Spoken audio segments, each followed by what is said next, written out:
But I do ask for your trust that when I say I remain committed to fair, practical, and comprehensive immigration reform, I mean it. I mean it.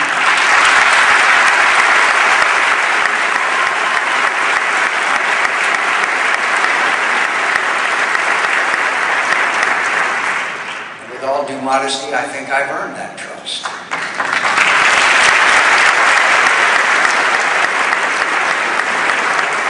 Let me close by expressing my respect and gratitude for the contributions of Hispanic Americans to the culture, economy, and security of the country I've served all my adult life.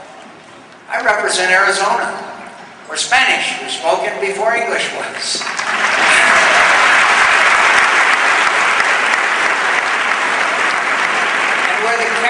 Prosperity of our state owes a great deal to the many Arizonans of Hispanic descent who live there. And I know this country, which I love more than almost anything, would be the poorer were we deprived of the patriotism, industry, and decency of those millions of Americans whose families came here from other countries in our hemisphere. Latinos are among the hardest working, most productive people in our country.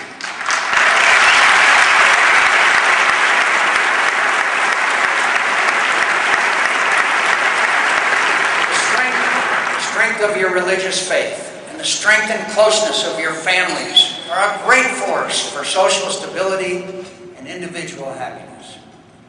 In my recent visit to Mexico, I visited the shrine of the Virgin of Guadalupe and was greatly moved by the experience and came to appreciate all the more your deep devotion to the God who created us and loves us all equally. I will honor your contributions to America for as long as I live. We would not be the special country we are without you. I know many of you are Democrats, regrettably, and many of you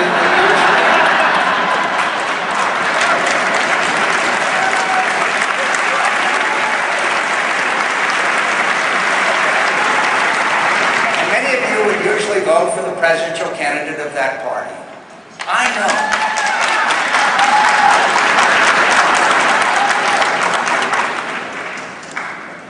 I know I must work hard to win your votes, but you've always given me a respectful hearing, and I appreciate it. I know many of you were disappointed and hurt by those who used the debate on immigration last year, not to respectfully debate the issue as most did, but to denigrate the contributions of Hispanics to our great country. I denounced those insults then, and I denounce them today. I'm very proud of.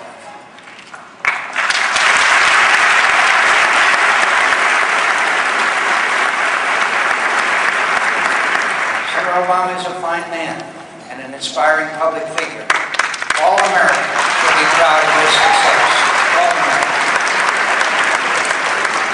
I also greatly admire Senator Hillary Clinton and value her support.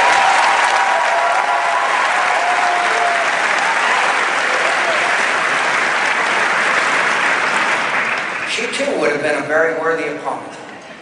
But I intend to compete for your votes by continuing to earn your trust.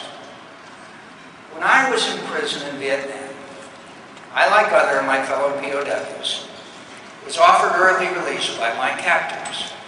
Most of us refused because we were bound to our code of conduct, which said those who had been captured the earliest had to be released the soonest. My beloved friend, Everett Alvarez, a brave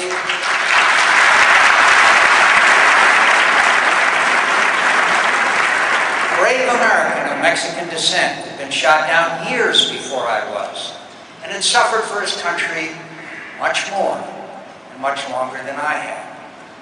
To leave him behind would have shamed us.